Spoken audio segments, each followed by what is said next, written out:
آج کیا دیکھ رہے ہیں، کیا ہوتا ہے؟ عامر فاروق صاحب نے کہا ہے کہ آج جو ہے وہ فیصلہ سنا دیں گے۔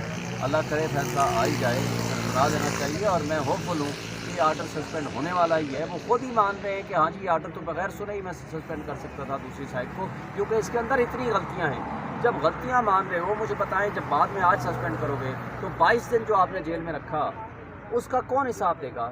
کسی بھی انسان کو اللہ نے آزاد پیدا کیا ہے۔ جب آپ نے کسی کو پابند سلاسل کرنا ہے تو قانون قاعدے کے مطابق ہونا چاہیے۔ جب آرڈر سسپینڈ ہو جائے گا تو مجھے بتائیں، یہ جو دن رکھے گئے ہیں اور جس برے طریقے سے زمان پارک سے دروازے توڑ کر کے، باتھ روم کا دروازہ توڑ کر کے، بیڈ روم کا دروازہ توڑ کر کے، بغیر سنے آپ نے 5 سے 10 منٹ کے اندر اندر زبانی آرڈر کے اوپر آپ نے گرفتار کر لیا، ان کے خلاف کیا ایکشن ہوگا پھر؟ سر اگر آج فیصلہ آ جاتا ہے لیکن پھر بھی تو وہ رہا تو نہیں ہو سکیں گے، انہیں سائفر میں اور دوسرے کیسز ہیں اس میں اندر